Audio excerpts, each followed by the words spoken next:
જેમાં 2 દિવસ રસીકરણની કામગીરી બંધ રહેશે। રાજ્યના આરોગ્ય વિભાગે સત્તાવાર જાહેરાત કરી છે। આગામી 2 દિવસ એટલે કે 8 અને 9 જુલાઈએ રાજ્યમાં કોરોનાની રસી નહીં મળે। નોંધનીય છે કે 7મી તારીખે પણ રસીકરણ કાર્યક્રમ બંધ હતો। એટલે એવું જ કહી શકાય કે સતત 3 દિવસ 7, 8 અને 9 જુલાઈ 3 દિવસ રાજ્યની પ્રજાને રસી નહીં મળે। જો કે રાજ્યમાં વેક્સિનેશન અભિયાન શા માટે બંધ રાખવામાં આવ્યું છે તે અંગે આરોગ્ય વિભાગે કોઈ કારણ નથી જણાવ્યું।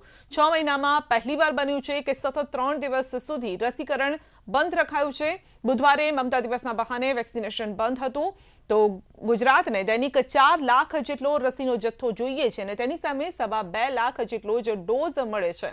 અઠવાડિયા પહેલા દૈનિક 4 લાખ ડોઝ પ્રમાણે 28 લાખ કરતા પણ વધુ ડોઝ ગુજરાતને મળ્યા હતા। ત્યારબાદ 15 થી 17 લાખ જેટલા ડોઝ મળતા હતા, પરંતુ જરૂરિયાત સામે આ ડોઝ ઘણા ઓછા પડ્યા। પાટણમાં 3 સ્થળોએ અપાઈ રહી છે રસી। 1 દિવસ રસી આપવાની પ્રક્રિયા બંધ બાદ આજે ફરી શરૂ થઈ તો 3 રાજ્યો 3 જે સ્થળ છે માફ કરશો 3 સ્થળો પર રસી આપવાની કામગીરી। રસી કેન્દ્ર પર મોટી સંખ્યામાં લોકો રસી લેવા માટે પહોંચ્યા। આરોગ્ય વિભાગે રસી બંધની કરી હતી જાહેરાત। 21 લોકોને રસી આપ્યા બાદ રસીકરણ બંધ કરાયું। રસીકરણ કેન્દ્ર પર નહોતી મળી સૂચના। અમે આયા ત્યારે બધા એકન રસી લેતા હતા અને અમે આયા ત્યારે બંધ થઈ ગયું કે અચાનક જ બંધ થઈ ગયું એવા સમાચાર છે। સતત વધતા પેટ્રોલ ડીઝલના ભાવ વચ્ચે વધુ એક માઠા સમાચાર સામે આવ્યા છે, જેમાં સીએનજીના ભાવમાં વધારો કરવામાં આવ્યો છે। સીએનજી ગેસના ભાવમાં 1 કિલો પર 0.68 રૂપિયા ભાવ વધારો કરાયો છે। આ પહેલા 54.62 માં મળતું હતું સીએનજી, હવે 55 રૂપિયા 30 પૈસામાં મળશે। અરવલ્લીના મોડાસાના ધોલિયા ગામે ખેડૂતોનું ગૌચર બચાવો આંદોલન। 100 થી વધુ ખેડૂતો પરિવાર સાથે ધરણા પર બેઠા છે। ધોળી ડુંગરી વિસ્તારને ખનીજ માટે આપી દેવાતા ઉગ્ર વિરોધ થયો છે। ગૌચરની જમીનને પડતર બતાવી ખનીજ માટે આપી દેવાતા વિરોધ થયો છે। ધોળી ડુંગરી પર ચડી ખેડૂતોનું ગૌચર બચાવો આંદોલન છે। મેશ્વો નદી કિનારે ખોદગામથી ગામ પર મોટું જોખમ છે। ખેડૂતો દ્વારા મોટી સંખ્યામાં ઉગ્ર આંદોલન થઈ રહ્યું છે। ખાણ ખનીજ વિભાગે પૌરાણિક આસ્થાના વિસ્તારને ખનીજ માટે આપતા આંદોલન થયું છે। કલેક્ટર સાહેબમાંથી તથા ગુજરાત સરકારમાંથી મંજૂરી મળેલી છે, જે અન્વયે અમે ખાણકામ ચાલુ કરેલું છે। જે બાબતે અમે સરકારના ધારાધોરણ મુજબ અમે કામ કરીએ છીએ। અમે અમારી બાઉન્ડ્રી પિલરમાં કામ કરીએ છીએ અને અમે અહીંયા કોઈ પર્યાવરણને, કોઈ નદીને, કોઈ ખેતરને કોઈ નુકસાન થવા પામે એવું નથી। આ નદી કિનારા પર આવેલું અમારું ગૌચર હતું। એ ગૌચર સરકારી પડતરમાં ફેરવી 1983 ની અંદર અમારી અજાણતામાં રાખી, અમને ગામને અજાણતામાં રાખી અને આ લીઝ આપી દીધેલ છે। એ લીઝ રદ કરાવી સત્વરે અને અમારી માગણી પૂરી કરવી અને આ અમારો જાન જાય તો ભલે જાય સર, બાકી આ ડુંગળી તો નહીં ખોદાય। એ અમે હમણાં ઉપવાસ કરીશું, ઉગ્ર આંદોલન કરીશું, ગમે તેમ કરીશું, બાકી ડુંગળી બચાવીશું ને અમારી ખેતી અને ખેતરો બચાવો। આ સ્થળ એ આસ્થાનું સ્થાન છે। અમારી ખેતી પણ આની અંદર જો નદીના કિનારે આવેલી છે એટલે નદીનું જો આ ખોદકામ કરશે તો એ પાણીનું વહેણ અમારા ગામમાં પેસી જાય તો ગામને અને ખેતીને બંનેને નુકસાન થાય તેમ છે। બાજુમાં નદી છે, નદીનું પૂર આવે તો ગામમાં પશુ ઢોર ખેતી બધું મટી જાય। એટલે અમારે આ લીજ બંધ કરો। અમારી ગાયો ગૌચર વગર ક્યાં ચરવા જશે? અમારે ગૌચર બીજું નથી। અમારા પશુઓ બચાવો, અમારા બાળ બચ્ચા બચાવો। મોડાસા તાલુકાના ધોલિયા ગામે ગૌચર બચાવો આંદોલન ખેડૂતો દ્વારા શરૂ કરવામાં આવ્યું છે। દ્રશ્યો બતાવીશ। એ પ્રકારે પ્લે કાર્ડ બનાવવામાં આવ્યા છે કે ધોળી ડુંગળી જે બચાવો અભિયાન શરૂ કરવામાં આવ્યું છે। ખાસ કરીને જે આ વિસ્તાર છે, આ વિસ્તાર ખાણ ખનીજ વિભાગને સોંપી દેવામાં આવ્યો છે। તેના કારણે 100 થી વધુ ખેડૂતો પરિવાર સાથે અહીં ધરણા ઉપર બેઠા છે। તેઓની માગણી છે કે આ ગૌચર બચાવવામાં આવે, જે મંજૂરી લીઝ માટે આપવામાં આવી છે તેને રદ કરવામાં આવે। ખાસ કરીને જે ગૌચરની જમીન હતી તેને સરકારી પડતર બતાવી અને લીઝ માટે આપી દેવામાં આવી છે। જે પ્રકારે આજ જોઈ શકો છો દ્રશ્યોમાં કે અહીંયા મેશ્વો નદી આવેલી છે। મેશ્વો નદી કિનારામાં જો અહીંયા ખોદકામ કરવામાં આવે તો ભવિષ્યમાં ગામમાં પાણી ઘૂસી શકે છે। ખેતરો તેમજ પશુપાલન માટેની જે વ્યવસ્થા છે એ ખોરવાઈ શકે છે। તેવા સંજોગોમાં ગામ લોકો દ્વારા અહીં આક્ષેપો કરવામાં આવી રહ્યા છે। સાથે જ જે લીઝની મંજૂરી છે તેને રદ કરવામાં આવે તેવી માગણી સાથે આંદોલન શરૂ કરી દેવામાં આવ્યું છે। ગામ લોકો જે પ્રકારે અહીં આંદોલન કરી રહ્યા છે ધોળી ડુંગળી વિસ્તારમાં, ત્યારે અહીં આંદોલન ઉગ્ર બની રહ્યું છે ધીમે ધીમે અને જે ખેડૂતો છે એ ખેતર બચાવવા માટે હાલ મહેનત કરી રહ્યા છે અને ધરણા કાર્યક્રમ કરી રહ્યા છે। હાર્દિક પટેલ, ન્યૂઝ 18 ગુજરાતી, અરવલ્લી। ગુજરાત ભાજપના પ્રભારી બદલાશે. ભૂપેન્દ્ર યાદવને કેબિનેટ મંત્રી બનાવતા ગુજરાતના પ્રભારી બદલાશે. પ્રદેશ ભાજપ પ્રભારી તરીકે કેટલાક નામ ચર્ચામાં છે. સુધીર ગુપ્તાને મળી શકે છે પ્રભારી તરીકે સ્થાન. ઓમ માથુરનું નામ પણ ચર્ચામાં છે. 2007 થી ઓમ માથુર ગુજરાતમાં છે સક્રિય. તો વોર્ડ લેવલ સુધી ઓમ માથુરની પકડ છે. રાજકીય અને સામાજિક આગેવાનો સાથે સીધા સંપર્કમાં છે ઓમ માથુર. પ્રકાશ જાવડેકરનું નામ પણ ચર્ચામાં છે. મંત્રીમંડળમાંથી પડતા મુકાયા બાદ જાવડેકરને સંગઠનમાં સમાવી શકે છે. જાવડેકરને ગુજરાતના નેતાઓ સાથે પણ સારા સંબંધ છે. કેન્દ્ર સરકાર દ્વારા નવા બનાવાયેલા સહકાર મંત્રાલયના નિર્ણયનું સ્થાનિક સહકારી મંડળીઓએ સ્વાગત કર્યું છે. કેન્દ્ર સરકારના સહકાર મંત્રાલયથી દક્ષિણ ગુજરાતની અનેક મંડળીઓને લાભ થશે. ઉપરાંત 7,000થી વધુ નાની મંડળીઓને પણ તેનો લાભ થશે. મહત્વનું છે કે ગુજરાતમાં 76,000થી પણ વધુ સહકારી મંડળીઓ આવેલી છે. સરકારના આ નિર્ણયને સ્થાનિકોએ આવકાર્યો છે.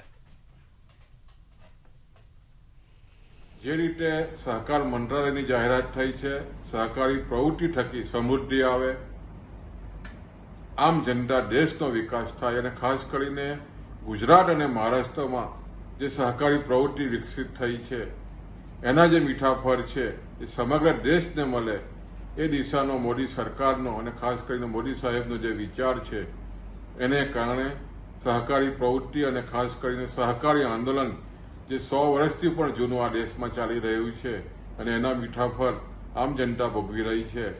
આ મંત્રાલય થવાથી હજુ પણ જે રીતની નીતિઓ, પારદર્શકતા અને ખાસ કરીને લોકોને આનો મોટો લાભ મળવાનો છે. ખેડાના સાંસદ દેવસિંહ ચૌહાણ મૂળે કોંગ્રેસના નેતા હતા, પરંતુ ત્યારબાદ તેઓ ભારતીય જનતા પાર્ટીમાં જોડાયા અને વર્ષ 2014માં સાંસદ તરીકે ચૂંટાયા.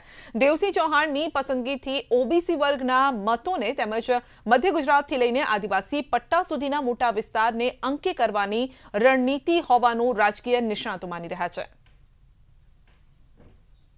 मोदी कैबिनेट का विस्तार हो चुका है और नए मंत्रियों को पदभार सौंप दिया गया है. गुजरात से एमओएस मंत्री देवसिंह चौहान जी हमारे साथ बात करने के लिए मौजूद हैं. सर, सबसे पहले तो सांसद से मंत्री का पद कैसा लग रहा है? स्वाभाविक है, खुशी तो होगी, लेकिन साथ में एक जिम्मेदारी का एक हल्का सा मन में ये बोझ भी रहता है कि क्योंकि हम सब जानते हैं कि देश के श्रद्धेय प्रधानमंत्री आदरणीय मोदी जी के टीम में काम करना उनकी अपेक्षा अनुसार और जो आशा अपेक्षा इस देश की जनता श्रद्धेय मोदी जी की एक टीम में रखते हैं, तो ये स्वाभाविक है कि हमें भी थोड़ा उसका बोझ तो लगता ही है, लेकिन खुश हैं. और मैं धन्यवाद करना चाहता हूँ आदरणीय मोदी जी का, आदरणीय अमित शाह जी का, आदरणीय JP नड्डा जी और हमारे गुजरात के चीफ मिनिस्टर आदरणीय विजय भाई रूपानी, आदरणीय नितिन भाई पटेल जी और हमारे प्रांत के अध्यक्ष CR पाटिल जी का और हमारे देश गुजरात की सारी जनता, विशेष तौर पे हमारे क्षेत्र की जनता जिसके आशीर्वाद के चलते मैं यहाँ तक पहुँचा हूँ. बिल्कुल सर, मोदी जी की टीम में आना और फिर एक नई जिम्मेदारी मिलना, और अगर हम बात करें कि अगले साल गुजरात के चुनाव हैं तो जिम्मेदारी यहाँ पर और ज़्यादा बढ़ जाती है. स्वाभाविक है, जब कोई एक चेहरा बड़ा करने की कोशिश होती है तो इसके साथ साथ राजनीतिक उद्देश्य भी रहता है. ये हमें स्वीकार करना चाहिए और मैं ये चाहता हूँ कि राजनीतिक उद्देश्य के साथ लोक कल्याण का उद्देश्य सिद्ध हो हमारे मंत्रालय की ओर से. और अगर मैं गुजरात की एक कड़ी बना हूँ भारत सरकार के लिए तो विकास की भी उम्मीद रखते हैं लोग. बिल्कुल सर, कड़ी की बात आपने की है. अब गुजरात की अपेक्षाएं आपसे ज़्यादा बढ़ जाती हैं क्योंकि गुजरात से 5 लोग मंत्री पद में आए हैं, आप भी आए. क्या उम्मीद करें गुजरात आपसे? देखिए, जिस तरीके से गुजरात एक प्रगति का आकाश चूम रहा है, लेकिन अब गुजरात की जनता की आशाएं और बढ़ गई हैं. जैसे कि आप सब जानते हैं कि गुजरात आज पूरे भारत का ग्रोथ इंजन बना है, तो जो इंजन है उसकी स्पीड और बढ़े और जिस तरीके से बाकी राज्यों के लिए एक रोल मॉडल बना है गुजरात, तो स्वाभाविक है कि और आशा अपेक्षा गुजरात की जनता रखते हैं. हम पूरी उम्मीद करेंगे और जान लगा देंगे पार्टी के लिए और जनता की सेवा के लिए. बिल्कुल सर, जनता के लिए और पार्टी के लिए जान लगाने की बात भी आप यहाँ पर कह रहे हैं. और अगर पोर्टफोलियो की बात करें तो पोर्टफोलियो आपको मिल गया है, इस पोर्टफोलियो को आगे कैसे लेके जाएंगे? और गुजरात में चूंकि बहुत सारे ऐसे काम होते हैं जो आपके पोर्टफोलियो से बहुत ज़्यादा जुड़े हुए हैं। स्वाभाविक है कि आज ही हम चार्ज ले रहे हैं, तो इस विभाग का तह तक ज्ञान होना और उसकी कमियां, उसकी स्ट्रेंथ और आने वाले समय में इस विभाग का काम और इस विभाग के जरिए जनता की सेवा कैसे हो, उसके लिए हम पूरा स्टडी करेंगे और कोशिश ये करेंगे कि जो विश्वास और श्रद्धा के साथ मोदी जी ने हमें जिम्मेदारी दी है उसमें हम खरे उतरे। तो आपने देखा, ये थे हमारे साथ बात करने के लिए केंद्रीय मंत्री देबू सिंह चौहान, जिनका कहना है कि प्रधानमंत्री नरेंद्र मोदी ने जो विश्वास इन पर जताया है उस पर पूरा खरा उतरने की कोशिश करेंगे और जनता के लिए सेवा में लगातार प्रयासरत रहेंगे। कैमरा पर्सन गौरव के साथ रचना, न्यूज़ 18 दिल्ली। તો નગરપાલિકાના વાહનોનો ઉપયોગ થઈ રહ્યો છે દ્વારકામાં, જેને લઈને વિવાદ થયો છે। ખંભાળિયા નગરપાલિકાના વાહનનો વિડીયો વાયરલ થયો છે। ભાજપના ઝંડા લગાવવામાં નગરપાલિકાના વાહનનો ઉપયોગ થયો છે। ઝંડા લગાવતા હોય તેવો વિડીયો વાયરલ થયો છે। તો આ દ્રશ્યોમાં આપ જોઈ શકો છો કે ભાજપના ઝંડા લગાવવામાં આવી રહ્યા છે અને જે વાહનમાં સવાર થઈને આ ભાજપના ઝંડા ઠેર ઠેર લગાવાઈ રહ્યા છે તે વાહન નગરપાલિકાનું છે। સરકારી વાહનનો દુરુપયોગ કરવામાં આવી રહ્યો છે। રેલવે સ્ટેશન પર સોશિયલ ડિસ્ટન્સના નિયમનું પાલન કરાવવા વડોદરા રેલવેએ કિમિયો અપનાવ્યો છે। રેલવે પ્લેટફોર્મ ટિકિટના ભાવમાં કર્યો છે વધારો। 10 રૂપિયાની પ્લેટફોર્મ ટિકિટના 30 રૂપિયા કરી નાખ્યા છે। પેટ્રોલ ડીઝલ બાદ હવે પ્લેટફોર્મ ટિકિટના દરમાં પણ વધારો કરવામાં આવ્યો છે। નવસારીમાં આરપીએફ કોન્સ્ટેબલની બહાદુરીનો વીડિયો સામે આવ્યો છે। નવસારી રેલવે પ્લેટફોર્મ પર મહિલા તેના બાળકને લઈને મેમુ ટ્રેનમાં ચઢવા જતા બની હતી ઘટના। ટ્રેનમાં ચઢવા જતા 22 વર્ષીય મહિલા અને 1.5 વર્ષનો પુત્ર ટ્રેન વચ્ચે આવતા બચ્યા। આરપીએફ કોન્સ્ટેબલ હર્ષદ ટંડેલે સમયસૂચકતા વાપરી માતા પુત્રને બચાવ્યા। વેસ્ટર્ન રેલવે સમગ્ર ઘટનાના સીસીટીવી ટ્વિટર પર પોસ્ટ કર્યા। કોરોનાની બીજી લહેર દરમિયાન બ્લેક ફંગસ એટલે કે મ્યુકોરમાઇકોસિસની બીમારીએ કાળો કેર વર્તાવ્યો। લોકોને દવા ન મળતા વ્યાપક રૂપે દવાના કાળાબજારની ફરિયાદ થઈ હતી અને છતાં પણ તંત્રનો સબસલામતનો અભિગમ હતો। હવે આ જ તંત્રના ફૂડ એન્ડ ડ્રગ્સ વિભાગ દ્વારા મ્યુકોરની સારવારમાં વપરાતી દવાના રાષ્ટ્રવ્યાપી કૌભાંડનો ખુલાસો છે। તો તંત્રની ટીમો દ્વારા રાજ્યવ્યાપી દરોડામાં અમદાવાદ, સુરતમાંથી બનાવટી દવાનો વિશાળ જથ્થો ઝડપાયો છે। તપાસમાં સામે આવ્યું છે કે હૈદરાબાદની એસ્ટ્રાઝેનિક્સ દ્વારા ઉત્પાદિત ક્યુવિકોન ટેબ્લેટ બનાવટી છે અને તેની પાસે તેને બનાવવાનું લાયસન્સ પણ નથી। સમગ્ર દેશમાં કૌભાંડના વ્યાપની ગંભીરતા જોતા કેન્દ્ર સરકારના વિભાગને પણ જાણ કરાઈ છે। 1440 ટેબ્લેટનો જથ્થો જપ્ત કરેલ છે તથા એની જે સિરપ હતી એની 182 બોટલો જપ્ત કરેલ છે અને અંદાજિત કિંમત 50 લાખ જેટલી થાય છે અને આનું પૃથ્થકરણ કરતા ટેબ્લેટની અંદર નીલકંઠ આવેલું છે।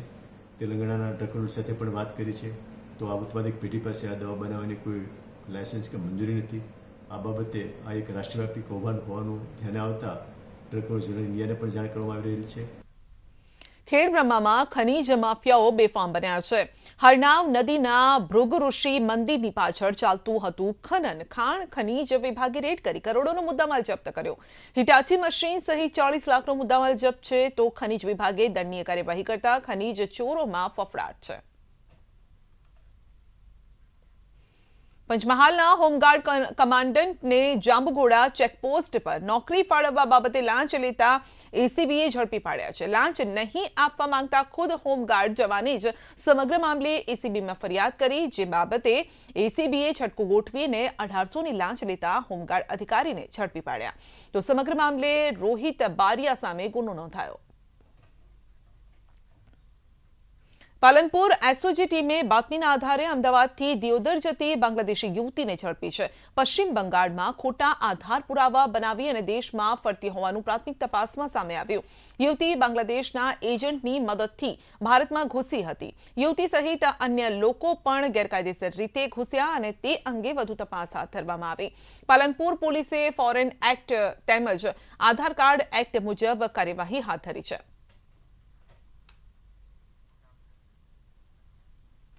बुलेटिन में आगे बढ़ीशुं नानकड़ा ब्रेक बाद।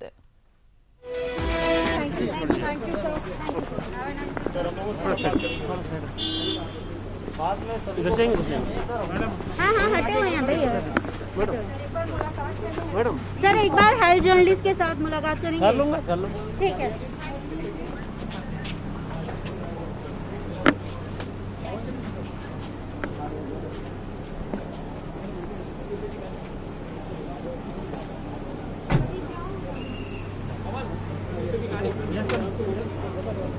चलो मैं बोल दूंगी सर। અને હવે વાત કરીશું રથયાત્રાની।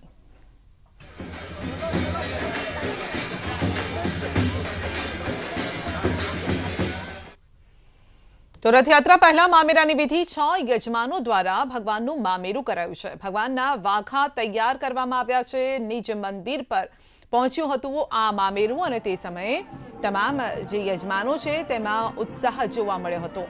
તો રંગબેરંગી આ વાઘા તૈયાર કરવામાં આવ્યા છે। નિજ મંદિર પર લોકોના દર્શન માટે તેને રાખવામાં આવ્યા છે। આજે મામેરાના દર્શન છે અને મહંત આપણી સાથે છે દિલીપદાસજી। દિલીપદાસજી શું કહેશો? ખાસ કરીને આજે મામેરાના દર્શન છે અને પરંપરાગત રીતે દર્શન કરવામાં આવશે વિધિ કરશે।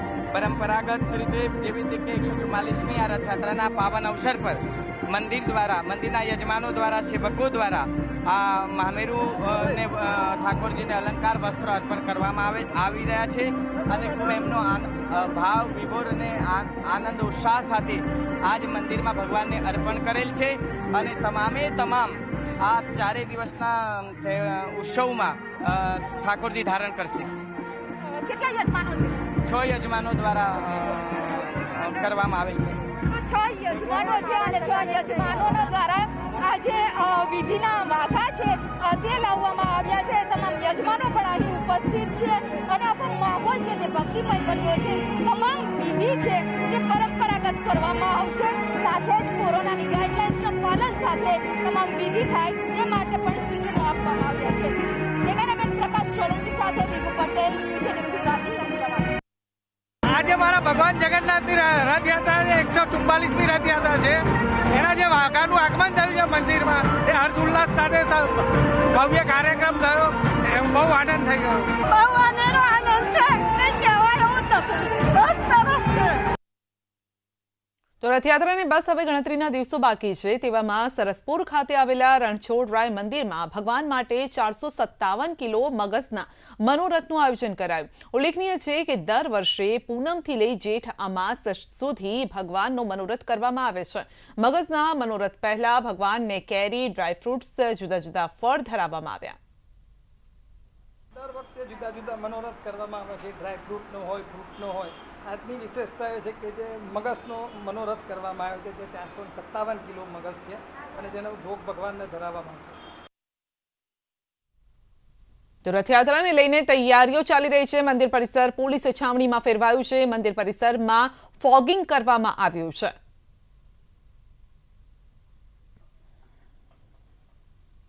મહેસાણામાં આવેલા બહુચરાજી મંદિરમાં માતાજીને ચઢાવવામાં આવતા ફૂલો હવે મહેસાણામાં ખેતી ક્ષેત્રે ઉપયોગમાં લેવાશે। બહુચરાજી મંદિર દ્વારા ફૂલોના સદુપયોગ થાય તે માટે મંદિર ટ્રસ્ટ દ્વારા ફૂલોમાંથી 10 દિવસની પ્રક્રિયા બાદ જૈવિક ખાતર બનાવવામાં આવશે અને નજીવી કિંમતે તેનું વેચાણ મંદિર પરિસરમાંથી જ કરાશે।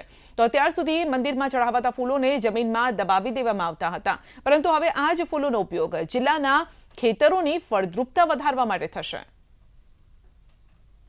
ખાતર બનાવવામાં આવે છે અને બહુ નજીવા કિંમતે દરેક ભક્તો સુધી એનો પ્રસાદ રૂપે એને આપવામાં આવે છે કે જેથી એ લોકો એમના બાગ બગીચા કે ફૂલ છોડની અંદર આ ખાતરનો ઉપયોગ કરતા હોય છે। મંદિર ટ્રસ્ટે એક મશીન વિકસાવ્યું જે ફૂલો તથા આવા ફૂલોના હારનું ઓર્ગેનિક ખાતરમાં કન્વર્ટ કરી ત્યારબાદ નજીવા શુલ્કે મંદિર ટ્રસ્ટના જો આપણું ભેટ કેન્દ્ર સાડી કેન્દ્ર છે ત્યાં તેનું વેચાણ થાય છે।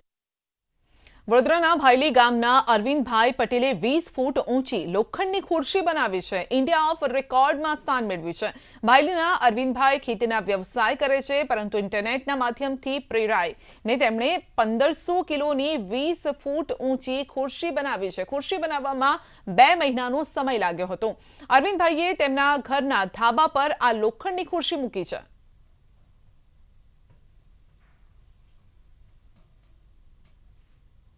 વર્ષથી 2 વર્ષ પહેલાં અમેરિકા ગયો હતો. ત્યાં આગળ બધી ઘણી બધી વસ્તુઓ મોટી જોયેલી. કોઈ મોટું ટેબલ મૂક્યું હોય, બહુ મોટી ખુરશી મૂકી હોય. પછી એ બધું જોઈને થોડું ધ્યાને રાખેલું. અહીંયા આવ્યો લોકડાઉનમાં, થોડું કામ નહોતું કંઈ, વિચાર કર્યો અને પછી ઇન્ટરનેટના સહારાથી ગૂગલમાં જોયું તો એમાં ખબર પડી કે આખા દેશમાં આપણા 10 ફૂટ ઊંચી ખુરશી છે, એના સિવાય કોઈ મોટી ખુરશી નથી. એ પછી વિચાર કરીને થોડો અભ્યાસ કરીને પછી એના કરતાં ડબલ બનાવવાનો વિચાર કર્યો. એટલે 20 ફૂટની ખુરશી મેં મારે ત્યાં જ કારીગરો બોલાવી હું જાતે સુપરવાઇઝિંગ કરીને આ 20 ફૂટ ઊંચી ખુરશી બનાવી. ધોરણ 10 અને 12ના રિપીટર્સ વિદ્યાર્થીઓની હાઈકોર્ટમાં અરજી છે. રિપીટર્સ વિદ્યાર્થીઓની પરીક્ષા રદ કરવાની માંગ છે. જો રેગ્યુલર વિદ્યાર્થીઓને માસ પ્રમોશન મળે તો રિપીટર્સને કેમ નહીં, અરજદારનું આ કહેવું છે. ઓનલાઈન પરીક્ષા સાથે ઓબ્જેક્ટિવ ઓનલાઈન પરીક્ષાનું આયોજનની પણ રજૂઆત છે. કોરોના કાળમાં વિદ્યાર્થીઓને પરીક્ષા આપવા બોલાવવા હિતાવહ નથી તેવું અરજદારનું કહેવું છે. કેસો ઘટી રહ્યા છે, જનજીવન હળવું બન્યું છે તેવું હાઈકોર્ટનું કહેવું છે. તમામ કામગીરી ફિઝિકલ બની છે તો પરીક્ષા કેમ ફિઝિકલ ન લેવી તેવું હાઈકોર્ટનું સૂચન છે. વિદ્યાર્થીઓ ઘરે રહે અને પરીક્ષાની તૈયારી કરે તેવું હાઈકોર્ટે કહ્યું છે. વધુ સુનાવણી 13 જુલાઈએ હાથ ધરાશે. તો રિપીટર્સ વિદ્યાર્થીઓનો વિરોધ છે. સત્યાગ્રહ છાવણી ખાતે વિરોધ કર્યો છે. વિરોધ કરતા 20 થી વધુ વિદ્યાર્થીઓની અટકાયત કરાઈ છે. માસ પ્રમોશન આપવાની માંગ સાથે તેઓએ વિરોધ કર્યો છે. તો રિપીટર્સ વિદ્યાર્થીઓનો વિરોધ છે. તેઓ કહી રહ્યા છે કે કોરોના કાળ છે તો બીજાને જો પ્રમોશન મળ્યું તો તેમને કેમ નહીં, રિપીટર્સને પણ પ્રમોશન મળવું જોઈએ. માસ પ્રમોશન તેઓને પણ અપાવવું જોઈએ. અમે એટલી રિક્વેસ્ટ કરવા માટે આવ્યા હતા કે જો રેગ્યુલર વિદ્યાર્થીને પ્રમોશન મળતું હોય તો અમારા જે રિપીટર વિદ્યાર્થીઓ છે એને પ્રમોશન આપવા વિનંતી. પણ એ લોકોએ કોઈ વાત સાંભળી જ નથી અમારી અને છોકરાઓને બધાને ડબ્બામાં પૂરીને લઈ ગયા છે. દેશભરમાં રસીકરણનું કામ ચાલી રહ્યું છે પરંતુ કેટલાક વિસ્તારોમાં હજુ પણ રસી અંગે ભ્રમ યથાવત છે. અમે વાત કરી રહ્યા છીએ મધ્યપ્રદેશના દેવાસની કે જ્યાં રસીકરણની ઝડપ વધારવા માટે ગ્રામ્ય વિસ્તારોમાં ફેલાયેલા ભ્રમને તોડવા માટેનું કામ ઝડપી કરી દેવાયું છે.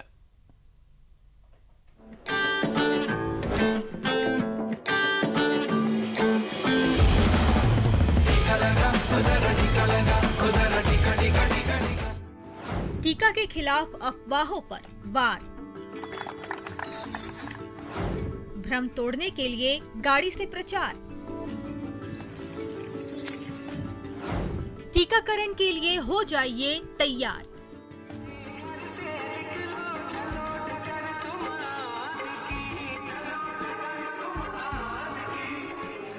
जरा सुनिए इस धुन को और समझिए इसके मर्म को।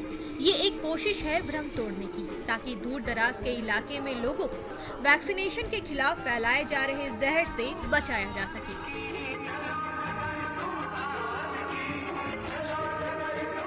ये तस्वीरें देवास जिले के बागली की है, जहां कन्नौद ब्लॉक के एसडीएम नरेंद्र ध्रुवा ने इस प्रचार गाड़ी को हरी झंडी दिखाई ताकि ग्रामीण इलाकों में फैलाए जा रहे अफवाहों की कमर तोड़ी जा सके। वैक्सीनेशन को बढ़ावा देने के लिए प्रचार के इस काम में सरकार के साथ एनजीओ भी कंधे से कंधा मिलाकर अपनी भागीदारी निभा रही है ताकि वैक्सीनेशन के खिलाफ फैले झूठ की कमर तोड़ी जा सके। प्रचार के जरिए हो रही ये कोशिश रंग ला रही है। ग्रामीण इलाकों में लोग वैक्सीनेशन को लेकर आगे आ रहे हैं। इसमें कोई शक नहीं कि लोगों में फैला भ्रम अब कम हुआ है। तो चलिए आप भी इस भ्रम जाल से निकलिए और अब तक टीका नहीं ले पाए हैं तो जल्द से जल्द टीका लीजिए, क्योंकि टीका ही है संजीवनी। Bureau report, news 18 network.